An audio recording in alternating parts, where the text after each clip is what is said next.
Yo, what's going on, everyone? My name is Des360, aka Filipino Kyrie, and I'm making this video for anyone that wants to play basketball overseas. I was fortunate enough, I broke through the door and created my own opportunities, and I got to play and live in the Philippines for 2 years, and I also got to spend a season in Mexico as a professional basketball player. I'm going to share what I've learned, and I think this needs to be shared because a lot of basketball players make it and they don't want to share, because I get it. Like, it's tough to play overseas. It's tough to make it into that world. Think about it. There are only so many slots out there, but every single day people DM me still, and they're asking how they can make it, how they can get their opportunity to play overseas. So this is for you. I'm gonna answer some questions. But yeah, once again, I'll just quickly talk about my experience. I started playing basketball at like 14. I'm a guard, 5'11", 6 foot on a tall day, Filipino Kyrie. But yeah, I was crazy obsessed with the game, and I really wanted to play at the next level. And no one else saw that around me, like straight up. Everyone else thought like, nah, this guy's tripping. I did have good grades, and I had a crazy work ethic. And by the time I was 20, I actually got an opportunity to go to the Philippines and get an opportunity to play, and maybe they'd pick me up. And I did, and they did. And then after that, I spent pretty much 2 years going back and forth, Philippines, playing overseas as a as a hooper, man, traveling. And then Mexico reached out, and then I played in Mexico, which was fantastic.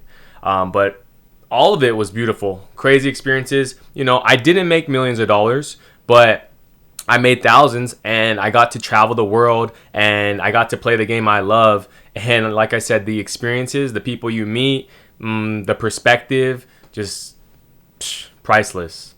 So I'm sure if you're watching this video, you want to do the same, or you're interested in doing the same. Maybe you think you're a hooper. Maybe you think you put enough time in, and maybe you think you deserve a chance. So yeah, man, subscribe to this channel because I'm gonna just drop a lot of knowledge. And right now I'm not playing pro ball anymore, but I'm doing other things, and I'm still using pretty much what opened up the gate and the door and the opportunities for me to play overseas. I'm using that now in my everyday life for businesses, and I do have multiple businesses. Okay, but yeah, let me help you out. So we're gonna do Q&A. I got like 9 or 10 DMs, and I'm just gonna read them, anonymously, and give you what I would do, my advice. So start with the first one.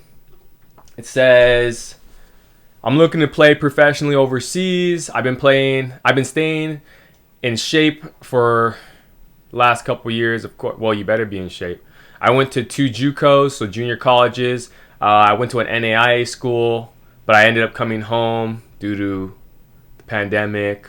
What do you think I should do? Should I go to an overseas combine so I can get noticed and should I start recording my pickup games and some of my league games? Let me know how I can get a pro contract. I do have film, but it's only private workout film and film from my combine I did a few weeks ago. Okay, so first off, a lot of good points. Let's start with the first one. So it's essentially, what should I do? Should I go to an overseas combine? I tell everyone this, and this is free knowledge for y'all, but it goes far, man. I have my own programs that I create with people, with players that want to go overseas, and they're very in-depth and detail-oriented because I'm going to tell you guys like this. You need to stand out, and you could be nice. You could think you can guard Filipino Kyrie. But it doesn't mean that you're going to get your opportunity. Just keeping it a buck, keeping it 100. Here's the thing with overseas combines. And I've gone to overseas combines that they already knew who they were going to pick before the combine even started. Yeah, no one wants to tell you that.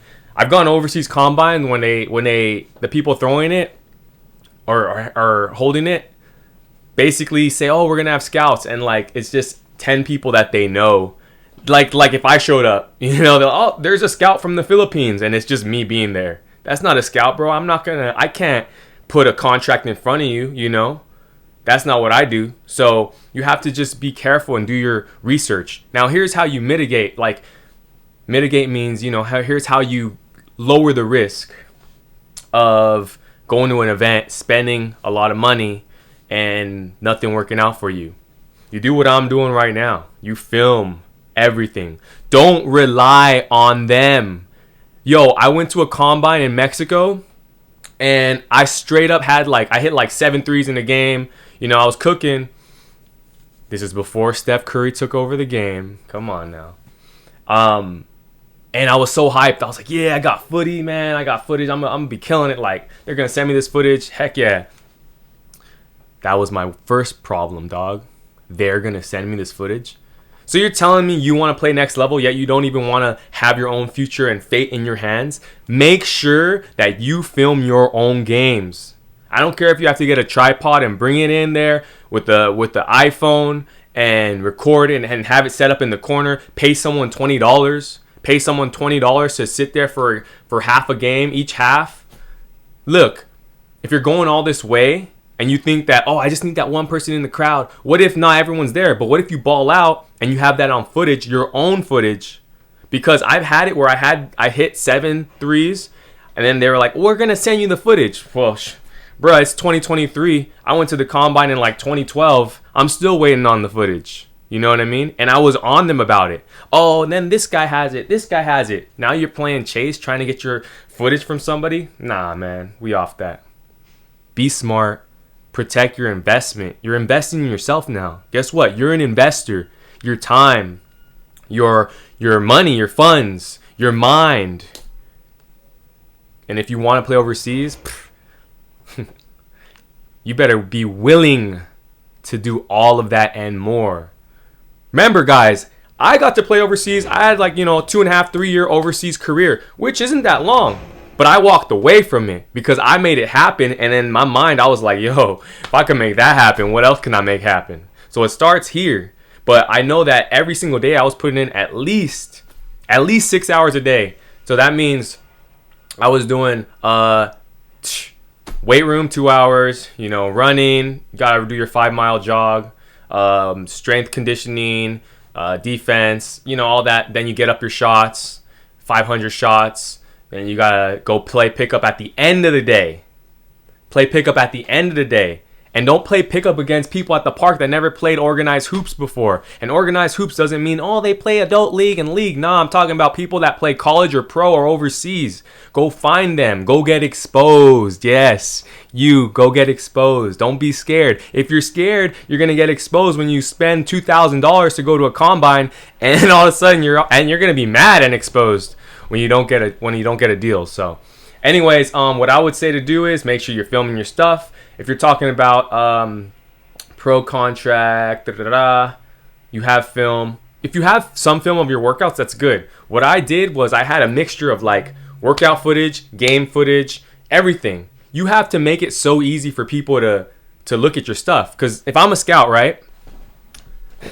Man, like I said, guys, if you want to really work with me, I'm gonna start like a Patreon, but you could DM me, and I do have a flat fee, and we literally go crazy. We get all your footage, we get your player profile, we get you connected and talking, and we set up meetings, just next level stuff. But guess what? Most of you guys aren't gonna do it because you don't want to do the next level stuff. I'm just keeping it a buck with you. You guys think overseas is cute. You think it's fun. You think it's easy. Dog, so many people overseas would destroy you, man. Come on, man. Getting me all into this. You want to spoon feed, because if I get 200 emails and they're all from players that are like you, that want to play, that are just so good and ready and they just need their chance. All right, what I was saying is if I'm an agent, right? And let's say I get 200 emails, man. And, I spend 5 minutes on going through each email, like watching your video. 5 minutes is already a lot of time. Probably it's more like 2 minutes, but think about it, man. 200 emails, 5 minutes, that's 1,000 minutes. That's hours. That's your whole day gone just to look at someone that you don't know about.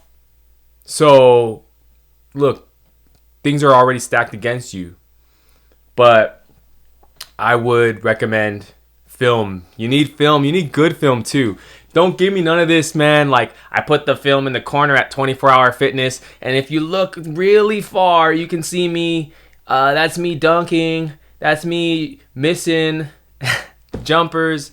Like, it gotta be good. Because if I'm an agent again, you have to think how they think, right? If you're not high D1, NBA, G League, or super known, don't expect me to like, oh, here's my film and I don't know where, I'm one of these guys here. Like, you have to make it that much easier and simpler for them.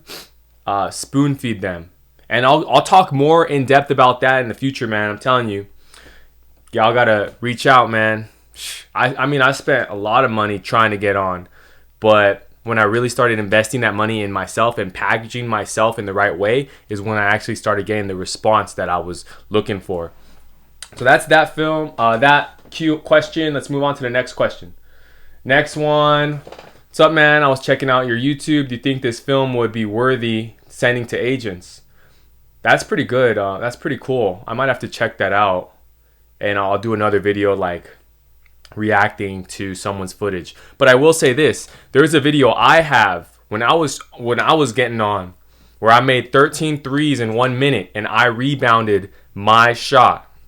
Everything. So imagine three-point line, 3, 2, 1, go. Boom, shot. Rebound, throw it out, 1, 2, shot again.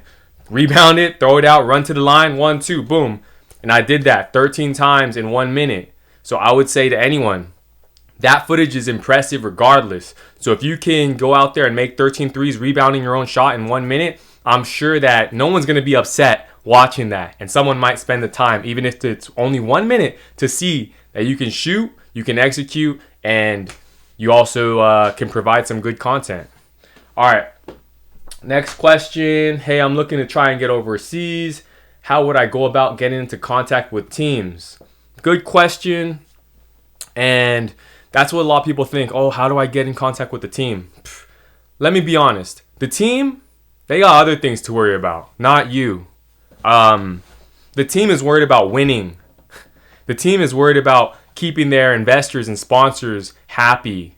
The team is not trying to talk to you at all. So that's why, obviously, the agents, they're important. They're an important role. But one other thing you could do is backdoor. You can find like assistant managers possibly and just kind of try to talk to them and keep it short. Hey, that's what I'm saying. If you have a good video clip or whatever, but if you can get quick footage, quick knowledge, like ask a quick question about, hey, honestly, I'm figuring this out, right? Like, you got to study that team. So it's like, how do I get in contact with teams? Well, I would start looking at where I could potentially play or see myself fitting in, right? Even if that's kind of far-fetched. Don't start, oh, I could see myself in EuroLeague. Nah, dog, you're not going to EuroLeague off the jump. You're not going to the top league off the jump, unless you already have offers. But if you probably don't, Like, I had to start Mexico's second division, Philippines, had to start from the gutter out there. But what a good thing to do is watch teams and see how you would fit, if you think you could fit in that system and why. And then you can text or DM the assistant, like an assistant manager, and be like, hey, like, do you think my game could, like, I feel like my game could translate. Boom, boom. Maybe just ask them 1 or 2 little questions. You just want to little bit by little bit be on their radar and then go from there. Let's move on to the next one. All right, next question. All right, I wanted to ask you some questions about rookie leagues for overseas basketball this year. That's a good question, and that's a good way to start thinking. People start wanting to shoot for the moon immediately when it comes to overseas. Really, all you want is an entry level. So what I mean is, be prepared to basically not make money in the beginning. Like, if someone said, hey, obviously you're not going to say, I'll play for free, nothing like that. But you'll take a minimum. You'll take the minimum. When I went to go play, God. Philippines? Oh man, I took the minimum, all right. I took the minimum. I lived in straight up just corridors with, oh man, it was wild. And then in Mexico, I was able to ask for a little bit more because I had the Philippines under my belt, right? So even if it's an extra $1,000, $2,000 that you're able to negotiate on top, it's worth it, So in the beginning, it's like get in the door so you can hoop, you can get that footage, and then you can leverage that moving forward. Rookie leagues, I'll make another list. I have another video like from 3 years ago when I talked about it. So I'll have to re-update another list. I'm just really making this video because my Mexico video and Philippines video got good footage and got good views. Man, I can't even talk right now. But yeah, next one. All right, let's go. All right, homeboy said, small school guy got recruited by almost every D3 in the country this past season after a great year playing at a small school. Homeboy balled out. He basically had 800 points in 2 years. He got connects. He wants connects too. I like it. His film is insane. Yo, I gotta hit this guy back up. All right, if you're making these big claims, if your film is insane, your film better be insane. I want to react to that because I got a D1 NAIA offer this year, but I wasn't eligible due to COVID, so I'm trying to see what's next. Seems like that's another thing, right?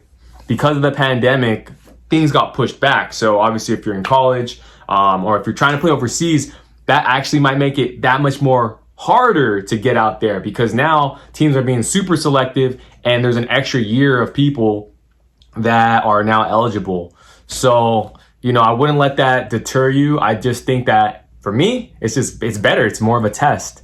See who really wants it. Because it's really going to come down to will and consistency. It took me 2 years knocking on the door to finally get someone to say, go around the back. Go around the back. We'll let you through the back. And you get a couple chances. And then I got in and I was like, hell yeah, I only need a couple chances. And I had to train myself really not to miss, which got me another opportunity. So, yeah, it's a marathon. It's a marathon. All right, next question. What documents were required when you played overseas? That's a good question. I break that down in my program as well. But I would say you definitely need your passport. I'm gonna tell you that much. You need your passport for sure. If you have dual citizenship, so if you're like mixed, like me and Filipino Kyrie, you're gonna need certain documents for like the Philippines. When I played in Mexico, I had to show that my dad is actually from Mexico. You have to show documentation. That's really good. You want to be on top of that, especially if you're approaching an agent. If you're approaching any league, you want to have all that taken care of because I've seen it and I've witnessed it and I've gone through it where it takes a year away because you're having to wait to get documents. And documents aren't just like, you don't just walk in and walk out. Sometimes you can go to the consulate and they're like, all right, we'll see you in 2 weeks. Then you go in 2 weeks, it's like, all right, we'll see you in 2 months. So that can get dragged out. And if you have an opportunity, you don't want anything holding it back. So definitely the passport, and then whatever documents maybe in that country are necessary. So you want to be on top of that. And that's the importance of an agent. Right now, there is some new agent rules that have come out where the agent doesn't get paid until you get your contract. So there's some cool stuff coming out and I'll have to make more vids on that, man. I guess you guys brought Filipino Kyrie back out the woodworks. Yeah, I can still hoop. Yeah, I can still bust you up. Pause. Yeah. And yeah, next question. Been watching your videos, helping me get an understanding of overseas, looking to start my career. I want to know if you know any agents I could reach out to. I will start creating a list of agents. And look, it's a list of agents, doesn't guarantee anything. It just maybe is a directory for you to reach out. Agents are going to be ruthless. Agents are going to be grimy. Most agents are going to be looking out for themselves. Most agents are going to treat you like a number. You know what I'm saying? Like you don't really matter. So you got to know this is ruthless business we're getting into. At the same time, you got to be a PRO, a professional. If you have attitude problems, don't even try them, bro. Get out of here. There's no time for that. If your ego's in the way, if you think you're too nice, all this stuff, no. You got to be that humble, that ready. Because guess what? Many times overseas, people drop 50 balls, 50 points in a game, they lose, and everyone blames them, and then they're off and they're gone. So it's no excuse attitude. If you want to play pro, if you want to play overseas, you have to conduct yourself in a different manner, different fashion. And it starts now, not when you get out there, you're going to change. You got to start making those changes today, yesterday already. Let's go. All right. We got more questions. I got like 3 more. So this one said, came across your videos, and what are the pros and cons on playing in Mexico? Finishing college in a couple years and looking to play somewhere else as well. That's smart that you're already looking, that's really good. You're looking into the future. You want to plan correctly and give yourself opportunities. You got to stay a step ahead of the game. Even when you go play overseas, you already have to be in the moment, yet setting the platform for your next contract or your next opportunity. Maybe that's in a different country. When I went to the Philippines, I already knew all right, I want to kill it here. I want to do everything I can here. And in the back of my head, whatever happens here, I have to do my best every day, because that's going to open up other doors like Mexico. Because I actually was trying to go to Mexico first, but they didn't know about me. I didn't have footage, so they didn't let me in. And then I went to the Philippines, did my thing there. And then when I reapproached Mexico, they were open to giving me a chance. And I made the most out of that. Okay, so the pros and cons of Mexico. Here's the thing. I'm in Los Angeles. So when I was playing in the Philippines, living out there, 14-hour time difference. So when people are going to sleep here, I'm waking up, and vice versa. So that was tough, especially if you're in a relationship, if you're trying to talk to family, it's not that easy, right? So that was challenging. It's an adjustment. Now, the pro of being in Mexico, when I was in Tijuana and Chihuahua, same time difference, or at max 2-3 hours difference. So 3-hour time difference, that's like being in the East Coast to LA. The other thing is, obviously, if you speak Spanish, if you speak the language, it's a lot easier. In the Philippines, I really didn't speak Tagalog. I knew just enough to get me by, in a taxi. In Mexico, I speak Spanish, so it was easy, And then they're like, everyone gets happy when you speak the native language there, And then, crazy enough, Mexico has a legit basketball audience and fan base. So here's the thing, it's we were pulling up in stadiums and arenas. I was like, damn, okay. Usually you just hear about soccer, but it's popping. And same thing though, because Mexico's so close, you gotta handle business. I mean, they'll have you gone quickly in the Philippines too, or overseas.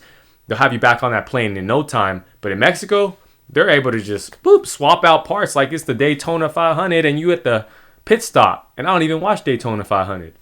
All right, next question says, I'm still waiting for coaches to reach out to me. Oh, man, that's the problem, bro. I went to the overseas combine in Vegas, and I was a top player there. They're going to let me know once the other combines are over. I wasn't supposed to go to this one, but I got invited to. The one I paid for is in July. I'm definitely trying to get overseas. Thanks for reaching out. Here's what I got to say to you. The fact that hopefully you're not waiting for them to reach back to you with footage or nothing like that. Hopefully you already filmed your games and you have that footage. Here's the thing. I don't like waiting.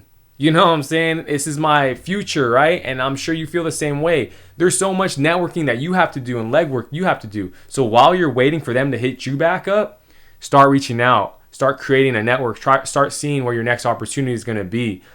Because honestly, think about it. If you're running an overseas combine, I'm running it. It's a business. Number one, it's a business. If I don't make enough money, I can't run it again.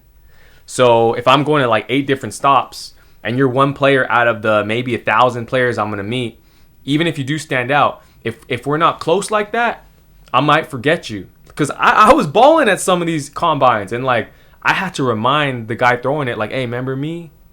And I was balling though. Luckily I had my own footage and all that. So just be proactive. That's what I would say. Don't wait, man, because they're going to give you false promises. Guys, this is a game of false promises, and be prepared, man. Wild, wild west, Try to get things inked after, like if you have a contract, get that contract inked. But I'll make a whole nother video about signing with agents before anything's even done, because that's sketchy as heck already. You want them to do something, bring something to the table, and make it happen for you first before you sign with them. That doesn't mean that you don't have to network and do all that other legwork, because you do. All right. Hopefully you guys are feeling this. All right, last one. Let me see. He said, I'm 16 years old. Can I play pro overseas? Give me some tips. I like that. Again, I like that. Anything's possible, especially at 16. Here's the thing. If you have citizenship, or if you're mixed or whatever, find out if you can get citizenship in that country, because you can play for the under 16, under 17, under 18 team. Possibly you can try out. When you're under 18, you might have more chances. I wish I would have done the same thing for Philippines. I could have played in like their under 16s when I was like a, freshman, sophomore in high school. So look at that. Get ready, get right. Make sure you're just try to just ball. Because when you're young, I don't really see you getting a pro contract. But maybe at 18, 19, if you're that nice. So continue to do the other things you're doing. Get better, get footage, get right, and get extra special at something. And be diligent. Be the first in the gym, last to leave. Like, create those good habits, because those are going to sustain you out and separate you from all the others in the long run, right? On top of having skill and ability. All right, y'all. Hopefully that helped. I'll do some more Q&As. I got more vids coming in the future. Filipino Kyrie, a.k.a. Des360. Follow me, Des360, at Des360 _ on IG. Shoot me DMs. I didn't get to respond to these like immediately, but I'll drop these videos, and I got a lot more content coming just on some hooper stuff. Try to get you guys opportunities. I'm in your corner, man. I know what it feels like. I definitely spent a lot of nights like, damn, man, I want my chance. But you got to stay ready. You got to stay preparing, because what if that chance comes right now? Are you truly ready? Hey, I'm going to say one more thing. Have you ran a suicide? Have you ran 17s? Are you doing 5 miles in the morning? Is your core right? Or are you just being like everyone else, just pulling up to 24 and just hooping and thinking, oh, I'm nice? Because that's where I'm going to find you. And that's where I'm going to expose you. Because if I have my own team, I'm looking for that guy that's doing everything else that no one else wants to do. All right, y'all. Stay up. Go get it. Go Getter Academy. That's what we're starting here. I want to see you guys elevate. I want to see you guys do your thing. And I want to see you guys live it out. But you got to put the work in.